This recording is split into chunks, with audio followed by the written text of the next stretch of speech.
हिंदू धर्म में मृत्यु के बाद शिशुओं को दफनाया क्यों जाता है? मित्रों, हम सब जानते हैं कि जहां दूसरे धर्म में मृत्यु के बाद शव को दफनाया जाता है, वही हमारे हिंदू धर्म में मृत्यु के बाद शव को जलाने की परंपरा है। लेकिन मित्रों, क्या आप जानते हैं कि हिंदू धर्म में नवजात शिशुओं को मृत्यु के बाद जलाने के बदले दफनाया जाता है?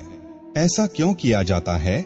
आज हम इस परंपरा के बारे में जानेंगे, जिसका वर्णन गरुड़ पुराण में किया गया है। तो चलिए जानते हैं। नमस्कार मित्रों, ऐसी और वीडियो देखने के लिए चैनल को सब्सक्राइब करें और कमेंट में जय श्री कृष्णा जरूर लिखें। तो चलिए शुरू करते हैं आज की प्रस्तुति। हिंदू धर्म में मृत्यु के बाद शिशु को जलाया क्यों नहीं जाता है?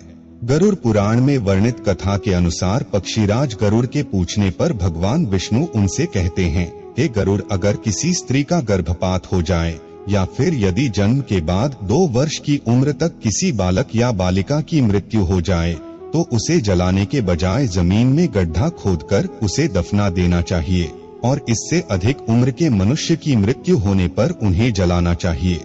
गरुड़ पुराण की माने तो वास्तव में जब मनुष्य जन्म लेता है तो वह 2 वर्ष की उम्र तक दुनियादारी और इस संसार की मोह माया से परे होता है। ऐसी स्थिति में उसके शरीर में विराजमान आत्मा को उस शरीर से मोह नहीं होता है।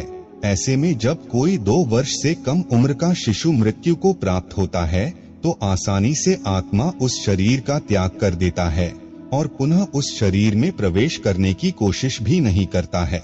जबकि मनुष्य जैसे जैसे बड़ा होते जाता है और मोह माया में बंधते जाता है, ठीक वैसे वैसे शरीर में मौजूद आत्मा को उस शरीर से मोह होने लगता है और मृत्यु के बाद आत्मा उस शरीर में तब तक दोबारा प्रवेश करने की कोशिश करते रहता है जब तक उस मृतक के शरीर को जला ना दिया जाए। गरुड़ पुराण की माने तो अंतिम संस्कार का मतलब दाह संस्कार शरीर से अलगाव का एक रूप है। जब शरीर को जला दिया जाता है तब वे अग्नि द्वारा मुक्त हो जाता है और इसके बाद उस आत्मा के पास कोई लगाव नहीं रहता। वास्तव में अग्नि को हिंदू धर्म में एक प्रवेश द्वार माना गया है, जिसके माध्यम से मृतक को जब जलाया जाता है तभी वे आध्यात्मिक दुनिया में प्रवेश कर पाता है।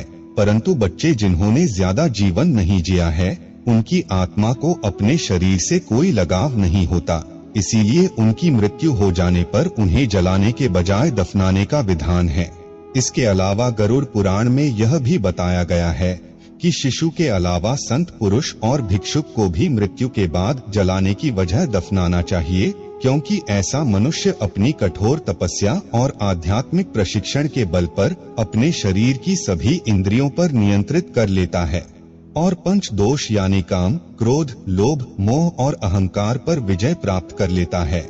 ऐसे में उस शरीर में उपस्थित आत्मा को उस शरीर से कोई लगाव नहीं रह जाता है और जब ऐसे मनुष्य की मृत्यु हो जाती है तो वह बिना किसी बाधा के अपने शरीर को त्याग करके परमधाम को चले जाते हैं। तो मित्रों, आज के लिए बस इतना ही। आशा करते हैं आपको ये वीडियो पसंद